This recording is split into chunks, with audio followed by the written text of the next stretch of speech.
Wapenzi, Bwana asifiwe. Habarini tena za asubuhi. Tunamshukuru Mungu kwa asubuhi nyingine ambayo ametupatia, na tuna kila sababu ya kumrudishia shukurani kwa rehema zake ambazo ni mpya kila wakati. Na kabla hatujaingia katika ufunguzi na programu hii ya kwanza, niwaalike tusimame. Niwaalike tusimame na tutaimba wote kwa pamoja. Tutaimba wimbo wote kwa pamoja, ule wimbo namba 40. Wimbo namba 40, beti lile la kwanza na korasi yake, alafu tutaingia katika sehemu ya kwanza. Basi tusimame. Njoo Roho Mtukufu,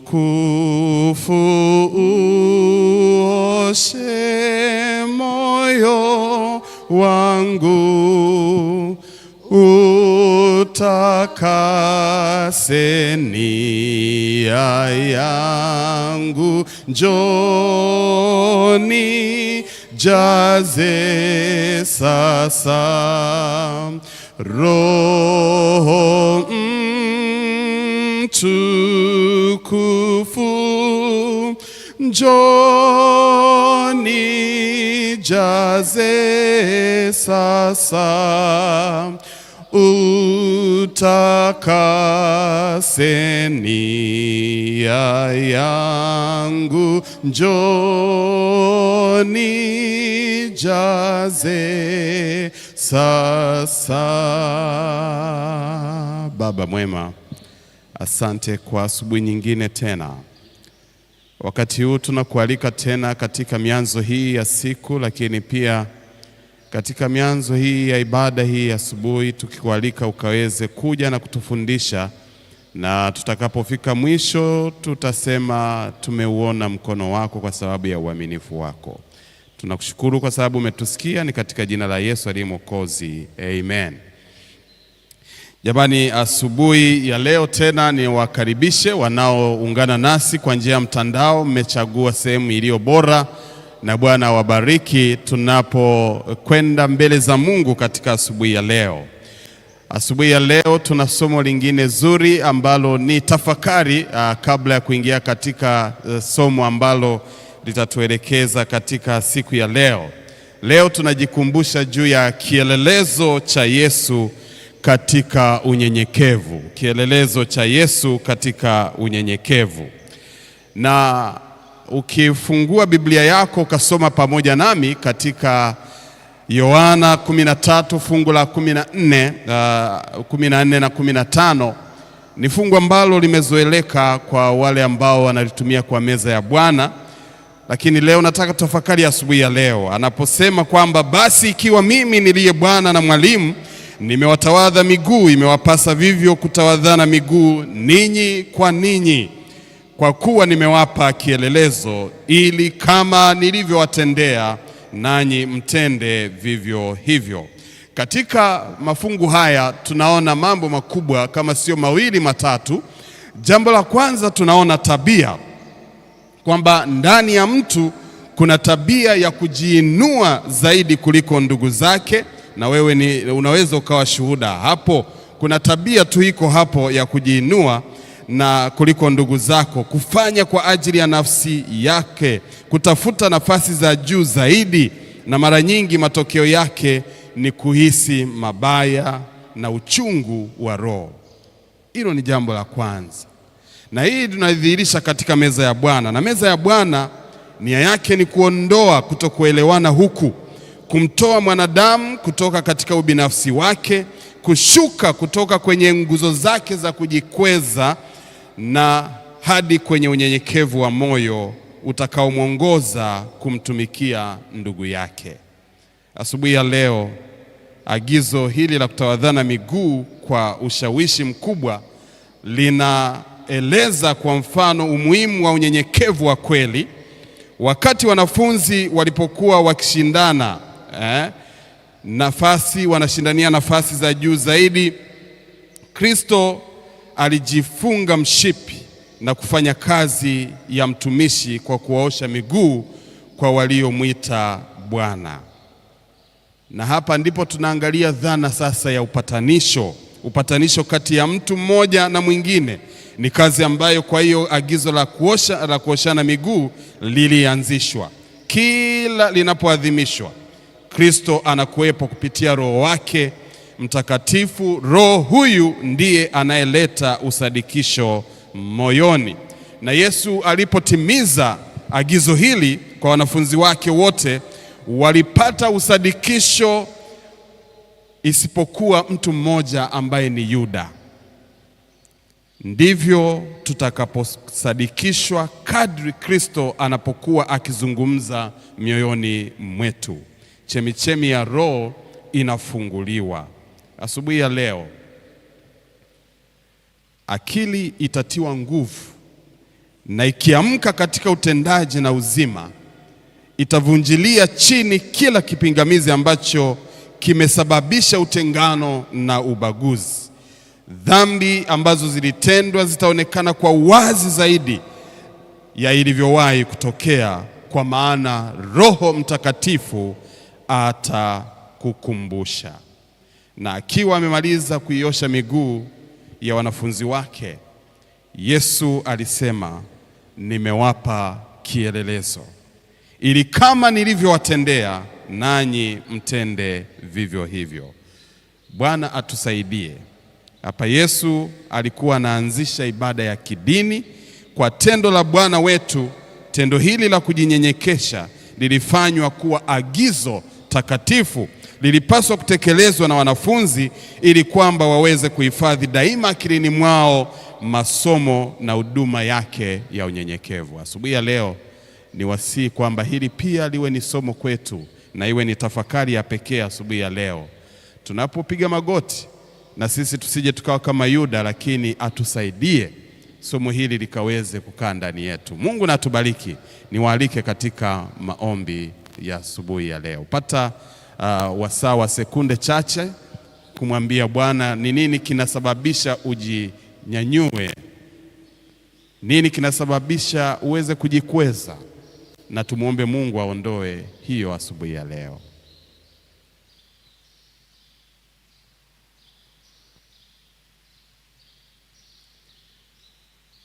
Baba mwema, asante tena kutufunulia huu ukweli kwa wazi mkubwa.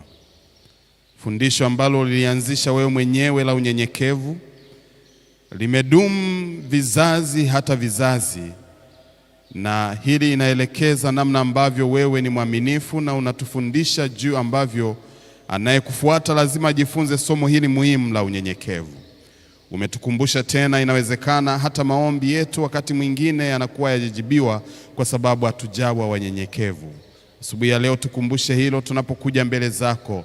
Tupatie mioyo ya unyenyekevu, mioyo ya kuwatanguliza wengine, mioyo ya kuwafanya wengine bora, na ukitufanya hivyo tutakuwa tumejifunza kutoka kwako, na hili haliwezekani isipokuwa umeingia katika maisha yetu. Asubuhi ya leo tunajiachilia mbele zako tukiamini kwamba utaendelea kufungua huu ukweli muhimu katika maisha yetu. Mtumishi wako Mchungaji Pastor Chiragi atasimama tena kwa mara nyingine, atapandikiza kweli nyingine katika mioyo ambayo imejishusha kwako. Hebu fungua mioyo yetu, fungua masikio yetu ya kiroho ili tuweze kusikia, na anaponena mara moja sisi tusikie mara mbili. Asubuhi ya leo tunajiachilia kwako tukiamini kwamba utatenda na utakutana na sisi katika mahitaji yetu. Wale wanaotufuatilia kwa njia ya mtandao, kutana nao katika mahitaji yao, na wale waliochagua kuwa hapa pia, kutana nasi katika mahitaji yetu. Zaidi ya yote tuwe na mioyo ya unyenyekevu na tukijishusha kwako, kwa sababu unasema tukijishusha wewe utatupandisha. Tunaomba haya tukiamini umetusikia, ni katika jina la Yesu aliye Mwokozi wetu. Amen.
tangu enzi na enzi tu, umekuwa ngome yetu, msaada wakati wote. Moyo wangu una shauku kubwa kukusifu wewe Bwana wangu, kwa matendo yako makuu. Moyo wangu una shauku kubwa kukusifu wewe Bwana wangu, kwa matendo yako makuu. Moyo wangu ujae sifa, sifa kwa Bwana, na kinywa changu kimtukuze Masia. Kinywa kimtukuze Masia. Moyo ujae sifa, sifa kwa Bwana, na kinywa changu kimtukuze Masia. Na kinywa kimtukuze Masia.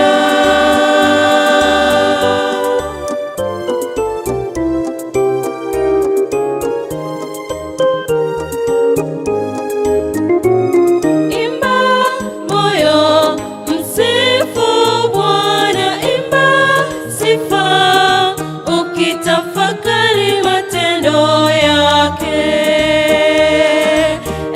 Bwana umetukuka sana, hata kwa lugha elfu elfu nitakusifu wewe.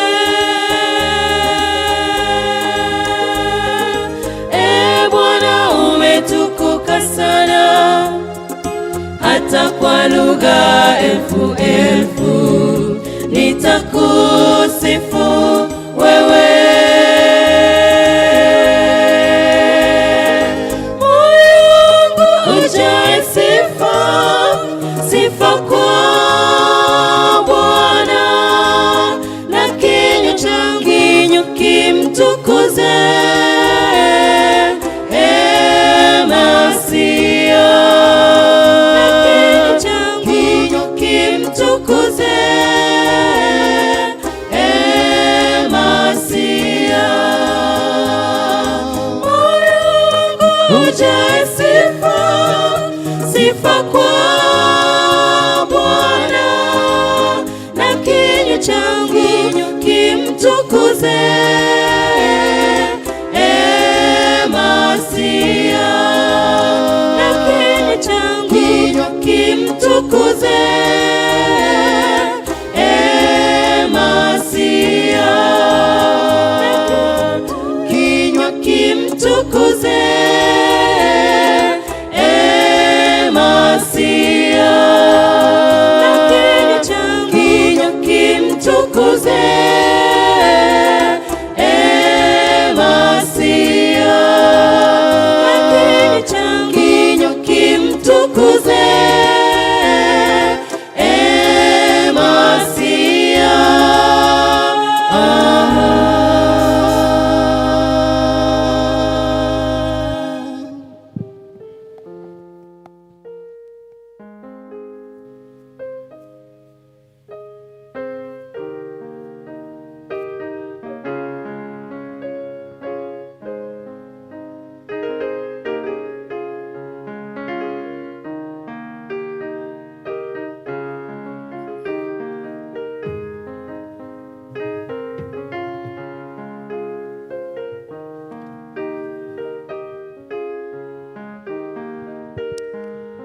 Habarini za asubuhi. Ninamshukuru Mungu kwa asubuhi hii ya leo tena ambayo Bwana ametupatia. Na Bwana Yesu asifiwe. Bwana Yesu asifiwe. Amen. Niwakaribishe asubuhi hii njema tena katika kuwa na tafakari njema na maombi asubuhi hii ya leo tena. Ninashukuru kwa vipindi ambavyo vimetutangulia na Elda Mkundi kwa kutuongoza katika tafakari ya kesha la asubuhi. Mungu na akubariki sana. Tutakuwa na mwendelezo wa mada yetu inayoshughulika na Sabato, vile tunavyoitazama na vile inavyopaswa kuwa hasa katika maisha yetu. Basi tuombe. Mungu wetu, tunakualika tena asubuhi hii kwa sababu wewe umetuamsha salama na kutufikisha mahali hapa. Wako wengine wanaotazama online na sisi tulioko hapa, kutana nasi katika haja na mahitaji yetu, na kwa uwezo wa neno lako ukatuumbe upya. Ni katika jina la Yesu Kristo ninaomba na kuamini, amen. Kutoka sura ya 20 fungu lile la 8 anasema, ikumbuke siku ya Sabato uitakase. Hicho kipengele cha ikumbuke siku ya Sabato tutashughulika nacho kesho. Leo nataka tuangalie kipengele kinachosema siku 6 fanya kazi. Siku 6 fanya nini jamani? Fanya kazi. Anaongezea, anasema na utende mambo yako yote. Lakini anazungumza ile siku ya 7 usifanye kazi yoyote, na anawatamka ni akina nani ambao hawapaswi kufanya kazi. Anasema wewe, mwanao, binti yako, mjakazi, mtumwa. Anasema hata chochote kilicho ndani ya malango yako, hata mgeni aliye ndani ya malango yako. Sasa huwa somo hili huwa ninalifanya kwa vitendo sana. Unajua, katika nyumba zetu huwa tunapata wageni, lakini kabla hatujapata wageni na kujadili sana namna hawa wanavyopaswa kuhusika katika kuitunza Sabato, huenda tutaangalia siku zinazokuja mbele hawa ni akina nani na wakiwa kwetu wanawezaje kuhusika katika kupumzika. Nataka tutazame siku 6 fanye kazi zako zote, tena kwa bidii.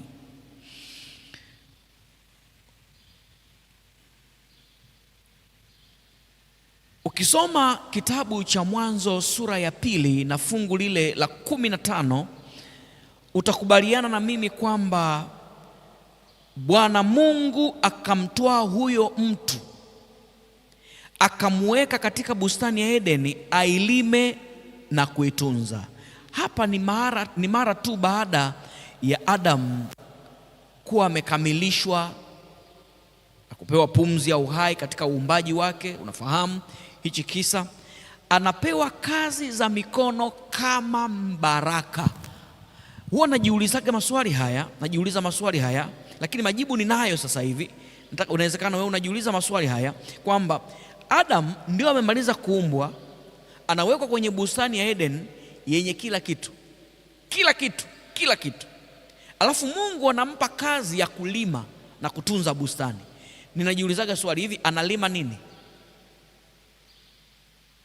Kwa sababu hakuna magugu.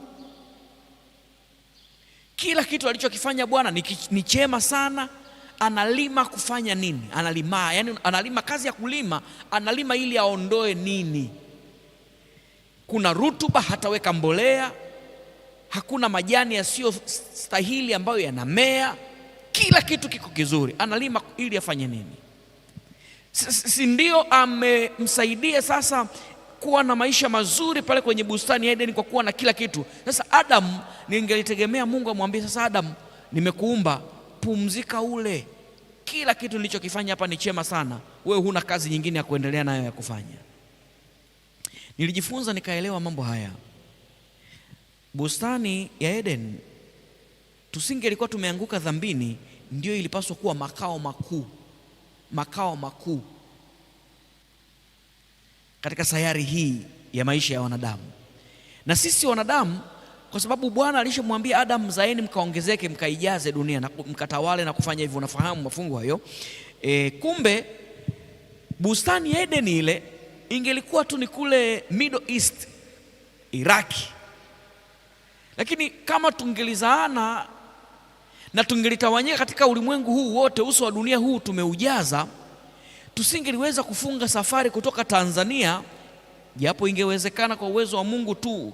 Ukiwa na njaa mnachomoka Tanzania, Ulaya,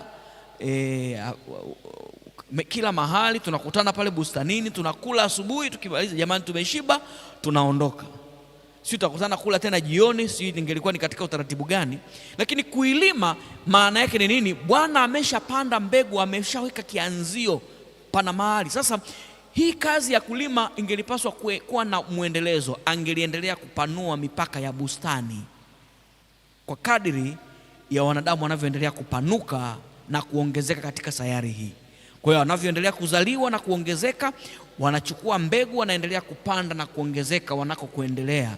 Hivyo bustani ile tusingelitazamia tu ibaki kuwa ni kaeneo kadogo, lakini ingeendelea kupanuka kwa kuwa na vyakula vingi kwa kadri ambavyo ingeendelea kuvipanda wanavyotawanyika katika uso wa nchi.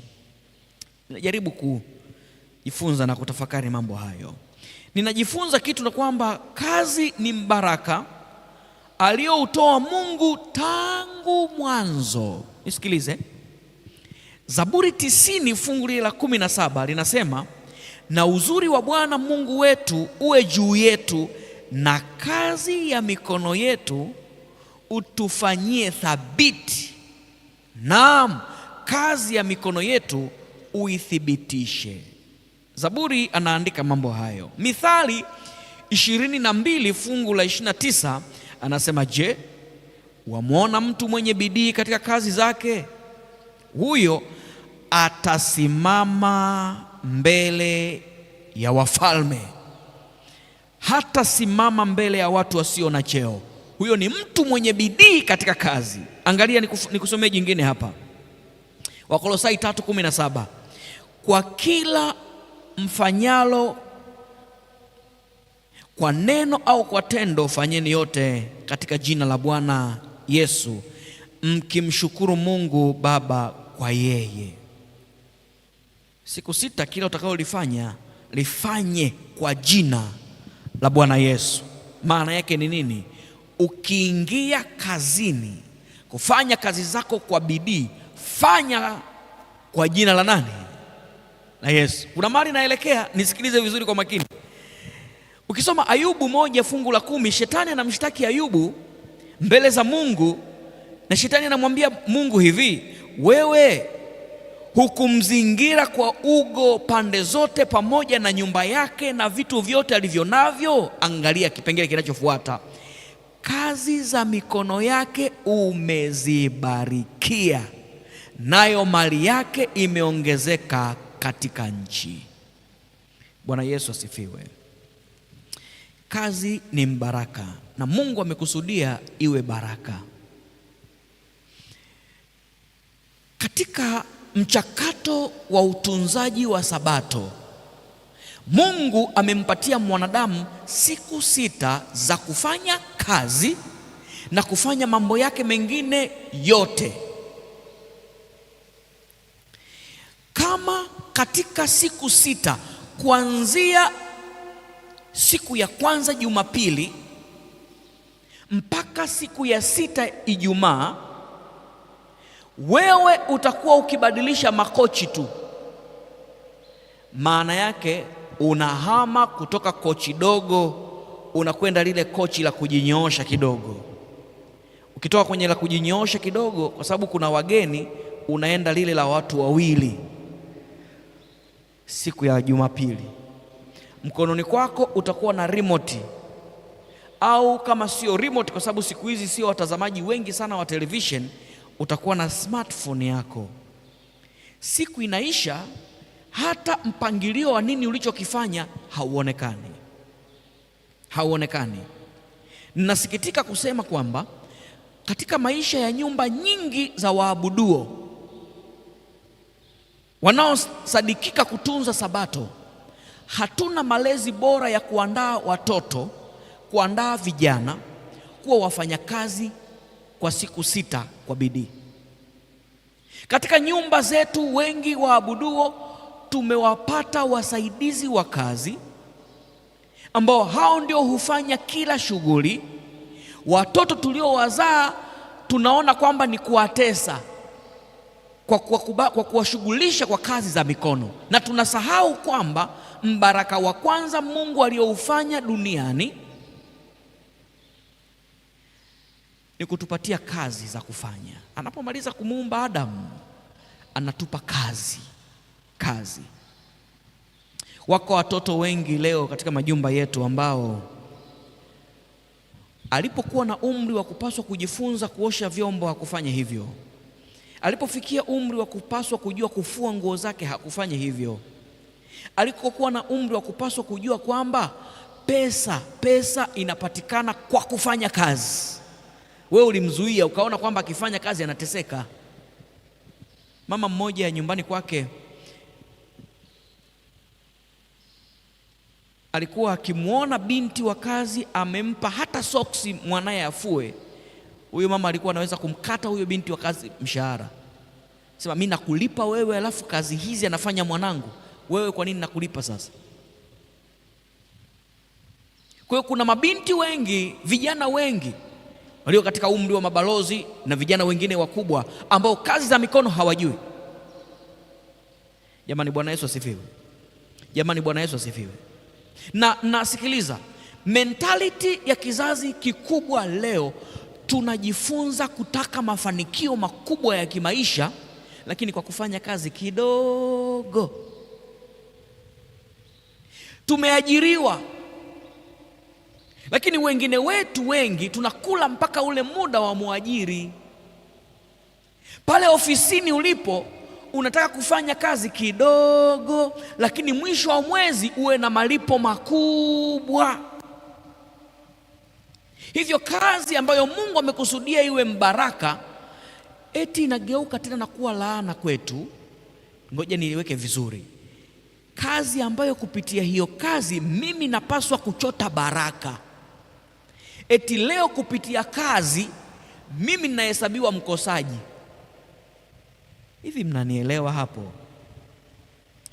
Mungu alipoitazama kazi za mikono, anatamani ziwe mbaraka kwa kila anayenisikiliza, zile kazi za siku 6. Lakini leo ni katika kazi hizo hizo tuzifanyazo tunafarakana na mtoa baraka katika kazi hizo. Katika majukumu ya kazi ziko kazi za makundi matatu. Kuna kazi zilizo halali na zenye baraka, ambazo hizo kila mwanadamu atendaye kwa bidii kwa muda wa siku 6 atavuna mafanikio na baraka tele. Lakini ziko kazi zisizo halali. Shetani akamchukua Yesu, akamuinua juu ya kilima, akamwonyesha milki za sayari hii, akamwambia ziko katika uwezo wake kumpa yeyote anayetaka. Ndipo Shetani akamwambia Yesu, ukinisujudia utajiri wote huu ninao kuonyesha nitakupatia. Jaribu hilo linawakabili leo jamii ya watu wengi ambao wanataka tu kuto kujishughulisha, lakini wawe na utajiri na mafanikio makubwa.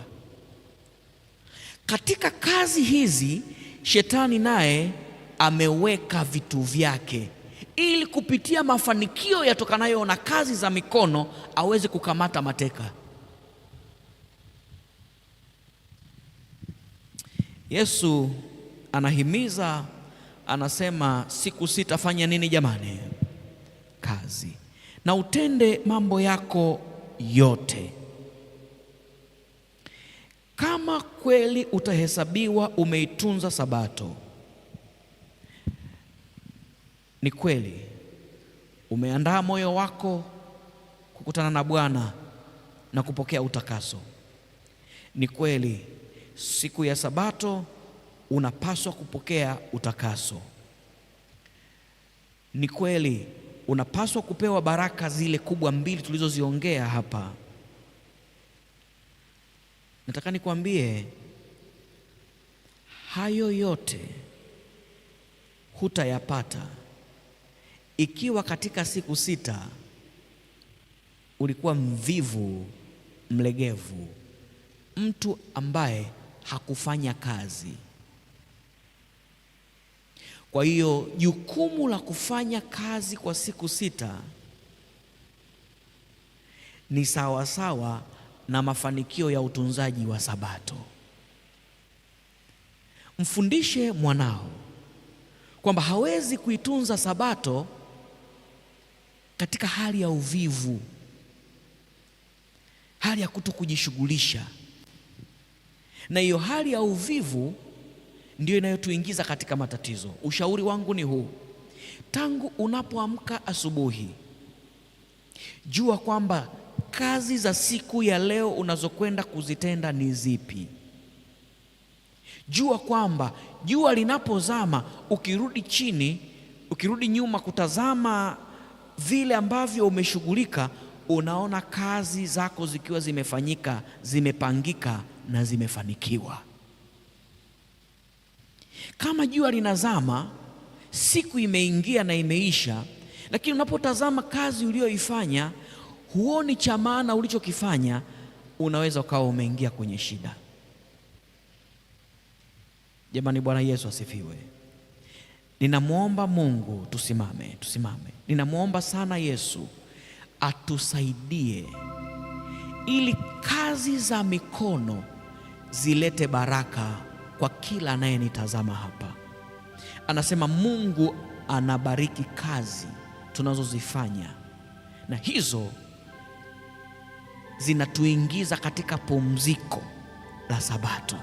Hata siku ya Sabato unaposema umeacha kufanya kazi zile za kimwili ili upate pumziko linalokuingiza katika mchakato wa utakaso, ni kweli kuna mambo uliyoyaacha. Jamani, Bwana Yesu asifiwe. Tusogee hapa mbele. Tunakwenda kwenye maombi sasa.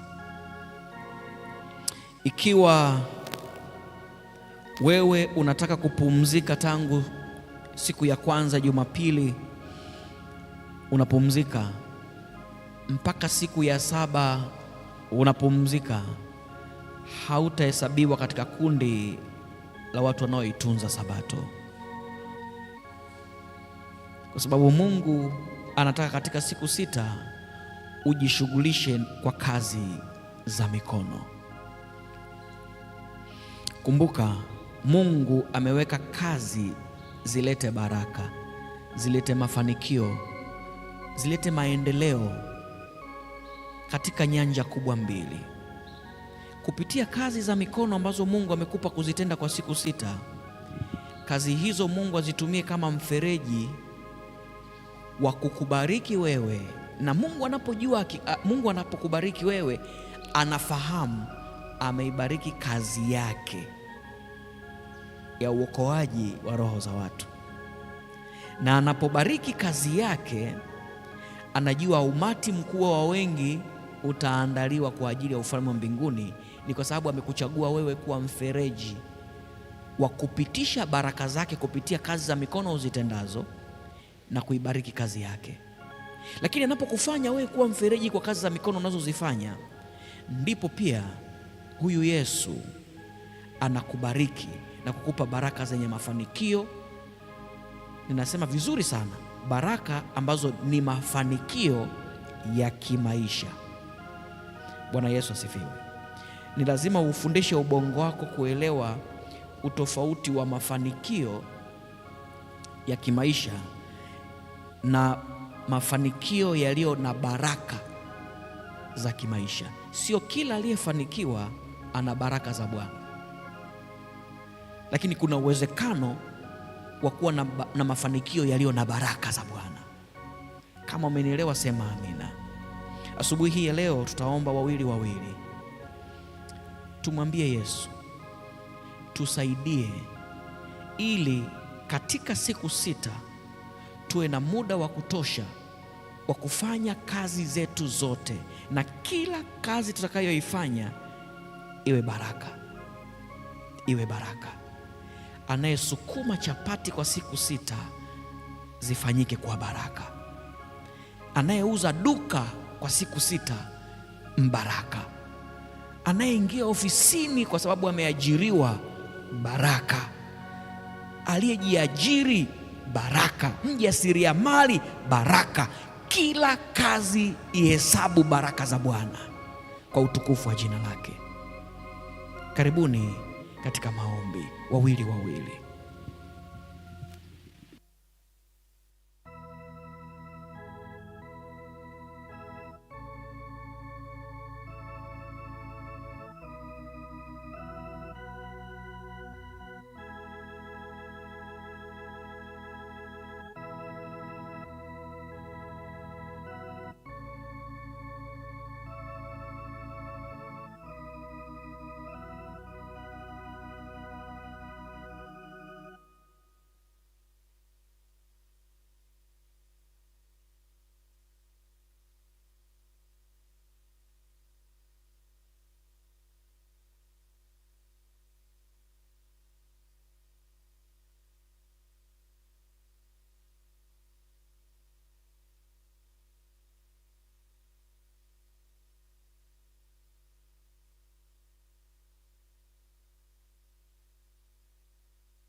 Bwana wetu Yesu Kristo, ninakushukuru kwa asubuhi hii ya leo. Mikononi mwetu umetupatia shughuli mbalimbali za kufanya.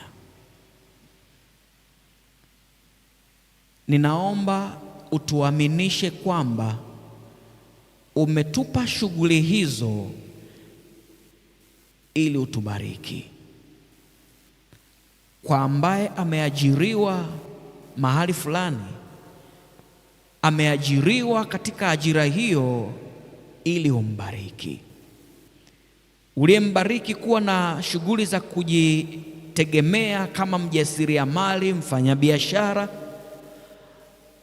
mkulima, mfugaji, umempa shughuli hizo ili umbariki. Ninaomba Yesu, kazi za mikono ulizotupatia kuzishughulikia kwa siku 6 uzigeuze na kuzifanya kuwa baraka. Zifanye kuwa mfereji wa mafanikio makubwa ya kimaisha kwa watoto wako. Shetani anapotamani kujitukuza katika kazi ulizozikusudia kuwa mbaraka, na angushwe chini kwa jina la Yesu. Tumia kazi ulizotupatia kama vibweta vya wewe kujitangaza mwenyewe kwa watu wako. Na kwa sababu katika kazi za mikono tunahesabiwa thawabu na baraka, tukaokolewe kupitia kazi za mikono kwa siku 6. Watoto wako watatawanyika sasa. Wengine wanasikiliza na kufuatilia na kutazama online, lakini wengine wako hapa wanasikiliza. Watakimbizana na majukumu ya siku hii ya leo. Kama ambavyo uliweka ulinzi katika shughuli za watumishi wako tunaosoma visa vyao, weka ulinzi katika shughuli zao. Kama ulivyotuma malaika wako wakawasaidia, wakasaidiwe pia na Bwana, ukawafanikishe siku hii ya leo tena na kuzidi. Namwombea Ted Richard ambaye ameungua miguu yake, kwa sababu tunaye tabibu mkuu. Mkono wako wenye nguvu ukanyooshwe tena, mtoto wa Joyce Richard, ili ukamponye kwa utukufu wa jina lako. Punguza na ondoa maumivu anayoyapitia. Fanya wepesi katika huduma ya uponyaji. Muondolee chungu na maumivu, kwa sababu Bwana tumemwinua mbele ya kiti chako cha rehema. Lakini ikiwa wako katikati yetu ambao hawawezi, ni wadhaifu, wachovu katika miili yao, wenye maradhi na magonjwa, nyosha mkono wako ili ukaponye maradhi hayo na kuwapa nguvu mpya kwa jina la Yesu. Lakini kama kuna katikati yetu watu ambao hutawaliwa miili yao kwa nguvu za giza, ziyeyuke kwa jina la Yesu. Ninaomba Yesu, siku hii ya leo, kama kuna watu wanaondoka wakiwa na uchungu moyoni kwa mambo waliotendewa, kwa mambo ambayo hawakuyafurahia, ninaomba ukaondoe uchungu huo na ukawape furaha na raha. Nyumba za watu wako zikabarikiwe, ndoa za watu wako zikalete thawabu kwao na zikawaandae kwa ajili ya ufalme wako. Anayewaombea watoto wake tabia zao na mafanikio katika maisha, sikia maombi hayo na wakatendewe. Siku ya leo tumekubaliana itakuwa ni siku ya kufunga na kuomba. Watu mbalimbali watakuwa katika mifungo wakitafakari mambo yako na kuomba, kuinua haja zao mbele ya kiti chako cha rehema. Tunaomba tangu hii asubuhi, Bwana, shughulika na maombi yetu kwa utukufu wa jina lako. Nimeomba haya, ninaamini kwa jina la Yesu Kristo utayatenda na kuzidi kwa sababu ya wingi wa fadhili zako. Katika jina la Yesu Kristo ninaomba na kuamini. Amen.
Neema ya Yesu Kristo ikawe nanyi.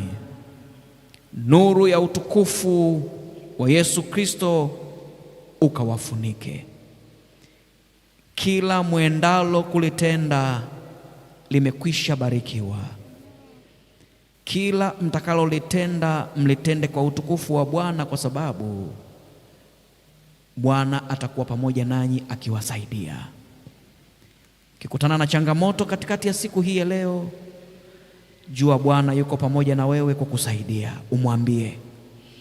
Kikutana na hali ya kushindwa, usinyamaze, mweleze Yesu. Bwana akikufanikisha, umshukuru.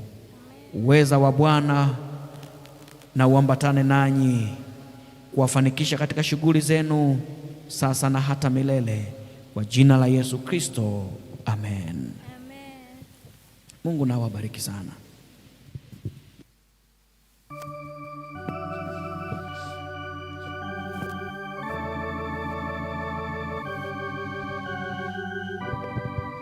Tia siku hii ya leo, nimshukuru mchungaji kwa ibada hii ya leo ambayo imekuwa ni ya mguso kutusogeza karibu na Mungu. Tuwakumbushe leo ni siku ya kufunga na kuomba kwa kanisa zima la Magomeni.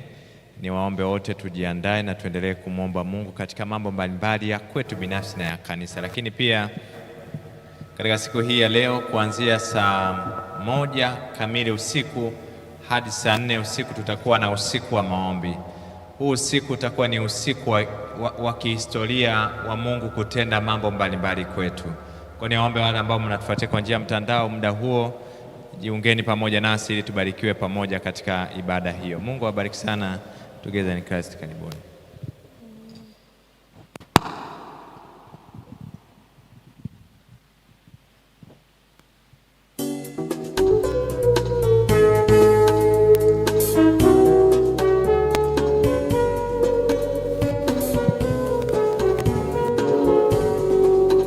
Chukua vyote kwangu, uniachie Yesu, mkombozi wa maisha yangu.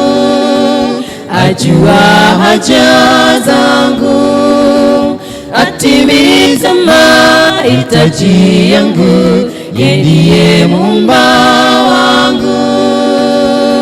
Sasa naimba, acheni nimwimbie Bwana. Hakika nimewekwa huru, niachie Yesu tu. Sasa naimba sifa zake, acheni nimwimbie Bwana. Hakika nimewekwa huru, niachie Yesu tu.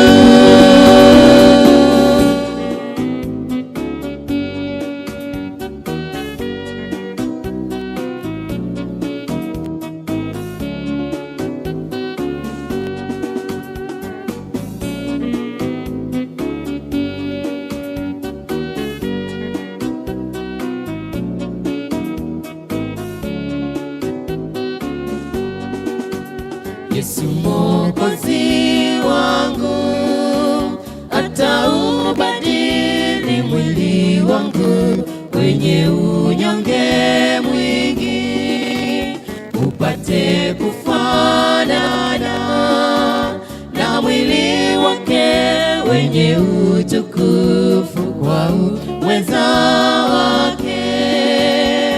Sasa acheni nimwimbie Bwana. Hakika nimewekwa huru, niachie Yesu tu. Sasa naimba sifa zake, acheni nimwimbie Bwana. Hakika nimewekwa huru, niachie Yesu tu.